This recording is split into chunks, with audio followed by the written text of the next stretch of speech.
श्री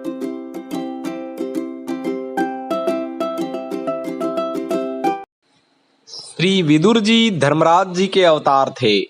मांडव ऋषि के शाप के कारण धर्मराज को विदुर रूप में दासी के गर्भ से अवतार लेकर धृतराष्ट्र तथा पांडु का भाई होना पड़ा था। भगवान श्री कृष्ण के प्रति उनकी भक्ति भावना अनन्य थी। श्री कृष्ण पांडवों के दूत बनकर संधि का संदेश लेकर क्रूराज दुर्योधन से मिलने गए थे। दुर्योधन जानता था कि पांडवों पर श्री कृष्ण का बड़ा प्रभाव है, अतः नीति के अनुसार उसने श्री कृष्ण का स्वागत करने के लिए सारे नगर को तरह तरह से सजवाया और भांति भांति के व्यंजन भोजन के लिए उनके सामने प्रस्तुत किए। श्री कृष्ण ने उनकी ओर देखा भी नहीं और विदुर जी के यहाँ आतिथ्य ग्रहण किया।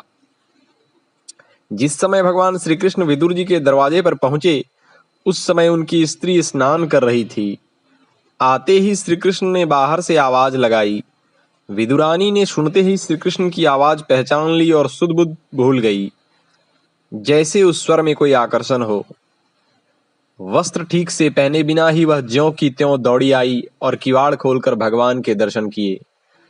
भगवान ने जब उनका यह हाल देखा तो झट से कमर से लिपटा हुआ पीतांबर उनके शरीर पर डाल दिया। अब विदुरानी को होश आया। वह बड़ी लज्जित हुई और जल्दी ही अंदर जाकर कपड़े पहन आई।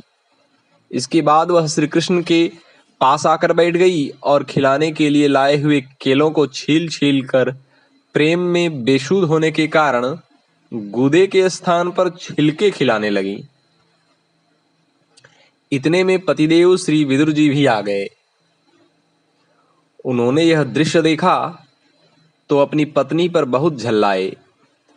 विदुरानी को जब अपनी भूल मालूम हुई तो उन्हें बड़ा कष्ट हुआ। प्रेमाधिक्य के कारण पत्नी से हुई भूल को विचार कर श्री विदुर जी भगवान को केले के गूदे खिलाने लगे। अब उनके हृदय को शांति मिली। फिर भी बार बार यही सोचते रहे कि इस स्त्री ने छिलका खिला खिलाकर भगवान को बड़ा कष्ट दिया। इस पर भगवान ने प्रसन्न होकर कहा, विदुर जी, आपने यह काम ठीक किया कि मुझे केले खिलाए, पर सच बात तो यह है कि इतने पर भी जैसा स्वाद उन छिलकों में मिला था वैसा इन केलों के गूदों में कहां। विदुरानी ने केले के छिलके भगवान को खिलाए और विदुर जी ने केले खिलाए। फिर भी भगवान को विदुरानी के छिलके ही ज्यादा पसंद आए, क्योंकि वह भगवान के प्रेम में सब कुछ भूल बैठी थी और विदुर जी पूरे होश में थे। भगवान तभी सबसे ज्यादा प्रसन्न होते हैं जब भक्त को भगवान के अलावा और किसी वस्तु का भान भी न रहे। यही भक्ति की चरम अवस्था होती है। उधर विदुरानी मन में सोचने लगी, इन हाथों को मैं कैसे काट डालूं जिसने केले के स्थान पर भगवान को छिलके खिलाए।